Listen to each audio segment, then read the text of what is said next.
Well, it has officially been 0 days since the New Orleans Saints last nonsense. And yesterday during our watch party, one of our viewers asked me, Trace, if you were the owner, what are the first 3 things you would do? And I actually just kind of wanted to open this up to you guys because I'm genuinely curious what you would do if you were the owner. There's so many things and so many changes that need to be made in New Orleans. And if I were the owner, here's the first 3 that I would do.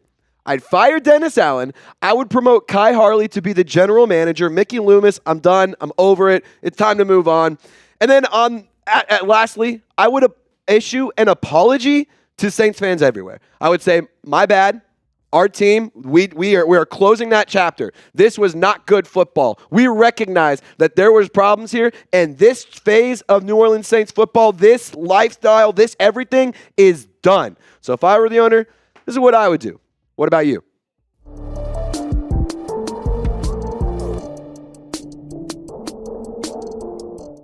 So major changes need to be made in New Orleans. And why is this even a question? Well, because the Saints are in the midst of one of the worst seasons in the last 20 years, in my entire lifetime, one of the worst seasons that they have ever had as a football team. And it's a terrible, awful, horrible, no good situation. And right now, it's a problem where it's like, I can't even tell you where to begin. Like, I genuinely don't know because it's issues from top to bottom. Not only is the roster not playing well, the players aren't playing very well. I'm not going to sit here and have too much criticism on the players because this whole video is about leadership.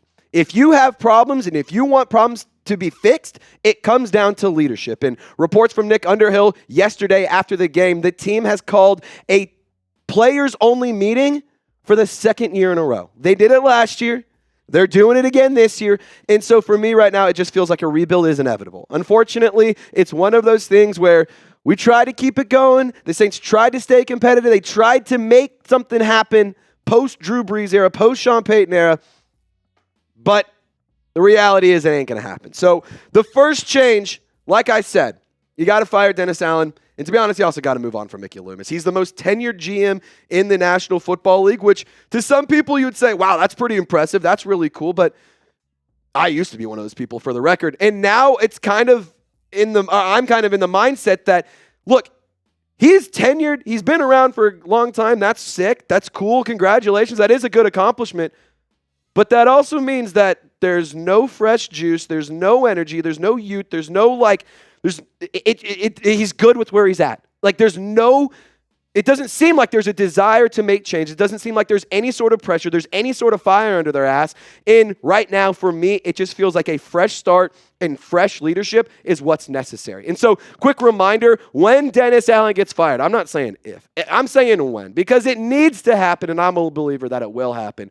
We're going to be going live to discuss it on the channel, so be sure to subscribe, because if it happens today, happens tomorrow, happens in a month, it happens in 6 months, we're going to be going live, and we're going to be celebrating. We're going to be talking about it. We're going to be discussing head coaching changes and new candidates and everything you need to know. So be sure to lock us in and subscribe today. So really quick, going back to why Dennis Allen, why Mickey Loomis need to get gone. Guys, the Saints have not lost 6 games in a row since the 2005 season. I was in kindergarten. I was in kindergarten. I didn't even know what multiplication was. I didn't know how to spell, or not spell. I didn't know the difference between where, or there, and there. I mean, that's my point. I'm trying to come up with these analogies of what I was doing when I was in 2005, and it was so long ago, I don't even remember. I don't. And when you have a head coach that has a 26-52 overall record, what are you going to do about it? What are you going to do? Because at some point, you're just a loser. And I'm not trying to say him as a human being and as a man, but as a football coach, he is a loser. Dennis Allen does not win big games. He doesn't win close games. He doesn't win meaningful games. He crumbles under pressure. He folds whenever there's any sort of adversity. He takes zero accountability. So who is to blame? Dennis Allen? Absolutely. If there's no changes in the coaching department being made, then you got to blame Mickey Loomis. And then if you can't make changes to the general manager, then who's to blame then? It's Gayle Benson. It's the owner. This is a leadership, this is an ownership, this is a management issue. Bad drafts, poor management of injuries, terrible spending habits, and a lack of accountability are the themes of the New Orleans Saints right now.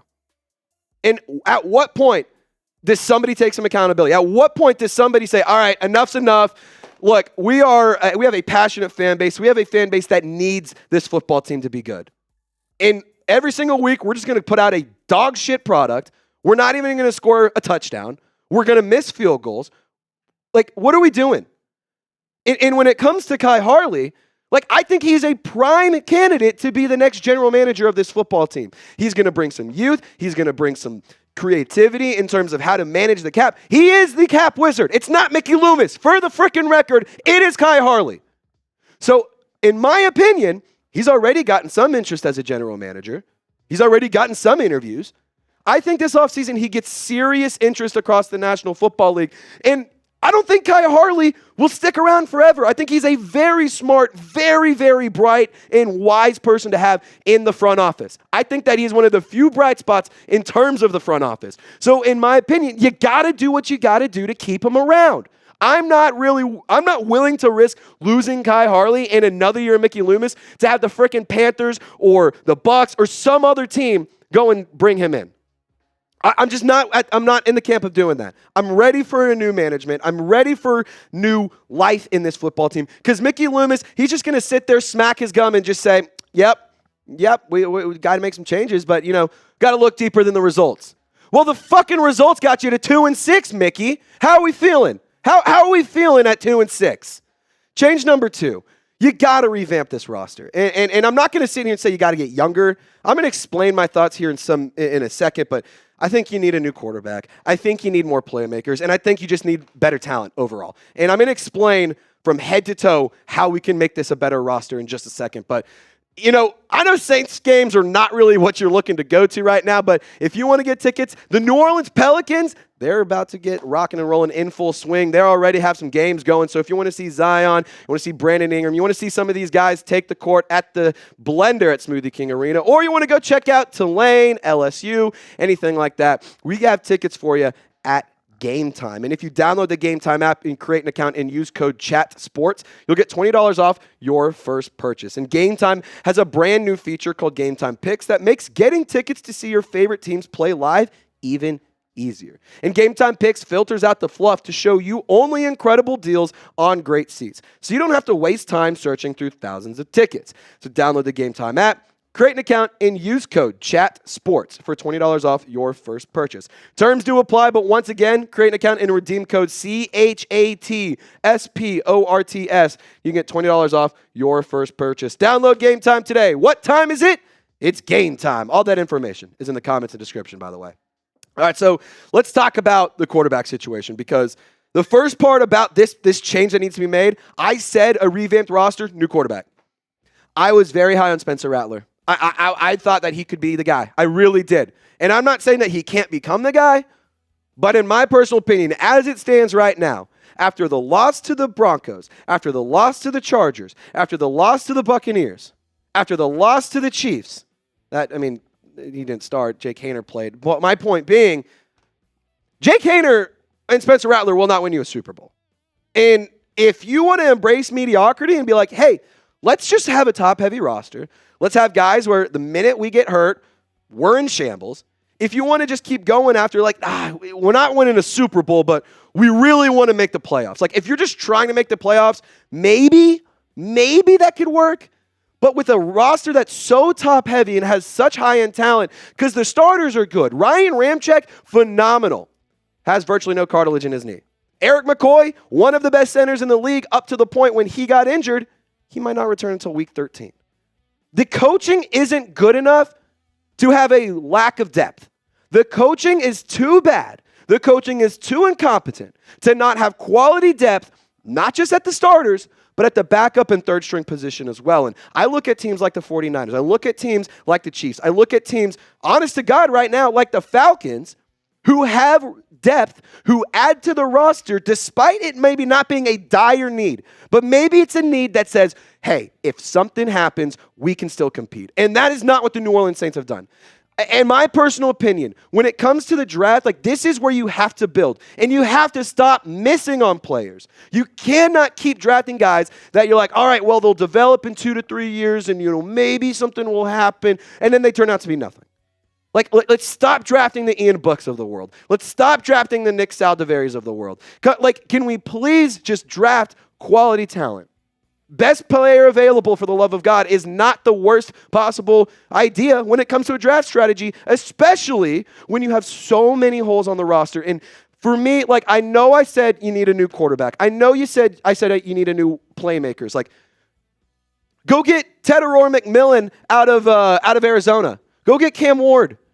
Like, I know offensive line is in need, but I'm so tired of investing in the offensive line just for them to be a frustrating player, just for them to give up sacks, just for them to get stupid penalties in key moments in football games. Offensive line, I am fully recognizing it is a massive, dire need for this football team. But in my personal opinion, I'm so tired of it. I want to go get a flashy, fun playmaker. Go get me somebody who's going to get me points. Go get me somebody who's going to get production. Go get me somebody who's going to make me excited about this football team. And I asked this question on Twitter, and it honestly got a lot of engagement. And I was actually pretty surprised with some of the answers here. But what position is off limits? What position are you not allowed to draft? You cannot make this pick. Is it running back? Is it cornerback? A very popular positions on Twitter when I asked this question were cornerback and running back. I can totally understand why. In my opinion, offensive line is a big need, but damn it, man, go get me a running back, or not a running back, a quarterback. Go get me a wide receiver. Go get me something fun. Get me something that'll make me excited. I know offensive line is a big need, but when you have a fan base that has absolutely no interest in this team, you got to give them something to cheer for. Now, change number 3, and look, there's a lot of changes. I honestly couldn't condense this into one 20-minute or less video. You got to figure out the financials, guys. Honestly, one of these days, Seeps, we might have to just do like an hour-long video of like, all right, here's every single issue. Here's how I would fix it. Here's the ways you can fix it. Here are the players or the candidates for the whatever. Long story short, at what point do you stop kicking the can? Because when you were winning football games, when you were winning the NFC South, when you were being at the top of the NFC, it made sense to do it. But the New Orleans Saints at this point in time, they cannot afford top-tier free agents. So 2 ways to improve the roster. 1, through the draft. 2, trades and free agency. When you have the situation you're currently in, right now the New Orleans Saints have about $2.1 million. So even if you wanted to go and trade for a top player or for a good player or sign a good player, I mean, not that there's a lot of players out there available. My point being, you don't have a lot to spend. Fortunately, after the Alvin Kamara extension and restructure of his contract, the extension or whatever, it was extension. I don't know why I said restructure. But after the Alvin Kamara extension, you actually saved $18 million in cap space. So the New Orleans Saints were about $82-ish million. They dropped down to about 63.5.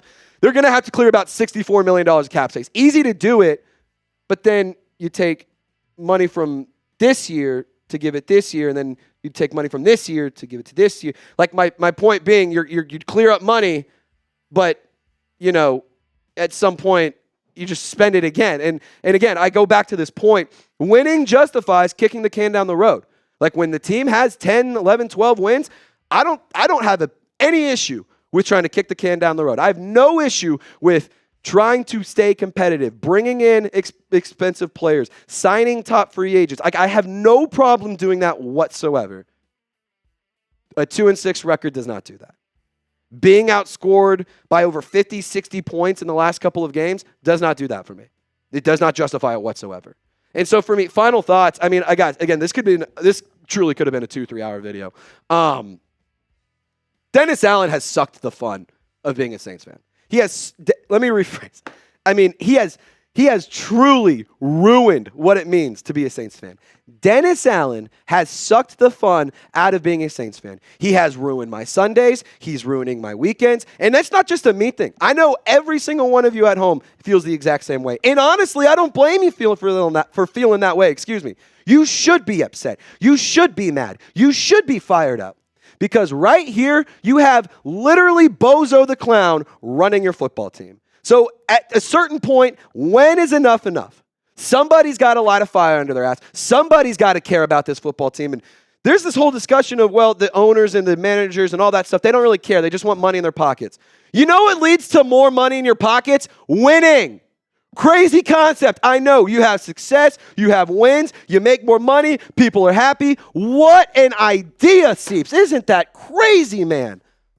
So Dennis Allen has ruined being a Saints fan. He's made it not fun. He's made it not enjoyable. And to be honest, I dread Sundays. The fact, as an Arkansas Razorback alum, the fact that the best football on a regular basis I get to watch is the frickin' Arkansas Razorbacks is ridiculous. It's a joke, to be quite honest. Now, look, I wanted to put this question here at the very end, not because I think we're trying to get this vibes going. We're trying to keep it moving. But because I believe that real fans and real Saints fans, people who truly bleed black and gold, they can check out on Dennis Allen. They can check out on Mickey Loomis. But real fans do not check out on their football team. They don't give up on their football team. They don't find a new team to root for. You are a diehard team. You bleed black and gold. As John O'Barnes says, this shit is more than a game. It's a lifestyle here. So if you're a part of this awesome fan base and you're a diehard fan, not of Mickey Loomis, not of Dennis Allen, but of the New Orleans Saints, give me a hoot out in the comments. And also, I do post a lot on social media. If you guys want to hit me up, X, Instagram, and TikTok, I am on all three platforms. The links are available in the comments and description of this video. So hope to see you guys in the DMs. Hope to see you guys on social media. Feel free to shoot me a DM, and y'all stay golden. We'll see you next time.